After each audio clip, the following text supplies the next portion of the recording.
আসসালামু আলাইকুম এভরিওয়ান, সবাই কেমন আছেন? আশা করি আল্লাহর রহমতে সবাই সুস্থ এবং ভালো আছেন। আমিও আল্লাহর রহমতে ভালো আছি। চলে আসলাম নতুন একটি রেসিপি নিয়ে। আজ আমি আম ডাল রান্না করব। প্রথমে আমি ডালটাকে কিছু কাঁচামরিচ, পেঁয়াজ এবং রসুন দিয়ে সেদ্ধ করে নেব। ডালটাকে আমি সেদ্ধ করতে বসিয়ে দিলাম। গরমকাল আসবে আর আম ডাল রান্না হবে না, সেটা কি কখনো হয়?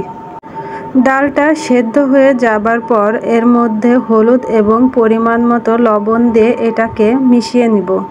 ডালটাকে আমি ডাল ঘুটনির সাহায্যে ঘুটে নিচ্ছি। এতে করে ডালটা অনেক সহজে গলে যাবে। ডালটা হলুদ এবং লবণ দিয়ে মেশানোর পর এর ভিতরে আম দিয়ে দিব এবং তারপর পরিমাণ মতো পানি দিয়ে এটাকে জাল দিব। আমটা সেদ্ধ হওয়ার আগ পর্যন্ত ডালটাকে জাল দিতে হবে এবং ডালে যত জাল দিয়ে রান্না করা হয় ততই ডাল খেতে সুস্বাদু লাগে। আমটা সেদ্ধ হয়ে গেছে। যারা অতিরিক্ত টক খেতে পছন্দ করেন তারা কয়েক টুকরো আমের টুকরা এভাবে ভেঙে দিবেন, তাহলে ডালে টকের পরিমাণ একটু বেশি হবে।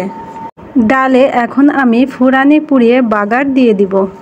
বাগার দেওয়ার জন্য প্রথমে আমি কিছু শুকনো মরিচ দিয়ে দিলাম, এরপর রসুন কুচি, পেঁয়াজ কুচি, জিরা দিয়ে এটাকে ভালোভাবে ভেজে নিব।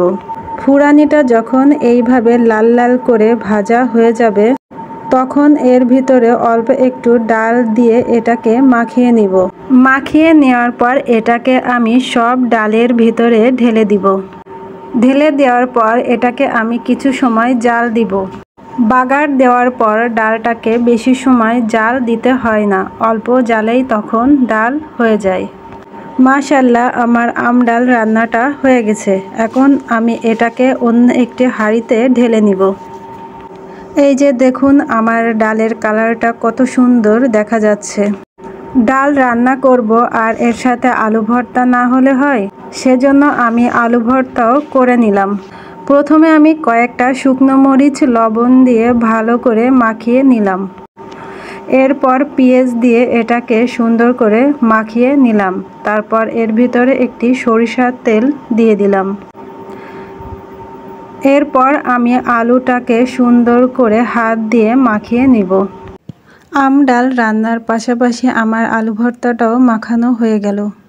আমার ভিডিওটি ভালো লাগলে অবশ্যই একটি লাইক দিয়ে যাবেন এবং সাবস্ক্রাইব করে আমাকে আপনাদের পাশে থাকার সুযোগ করে দিবেন। আল্লাহ হাফেজ।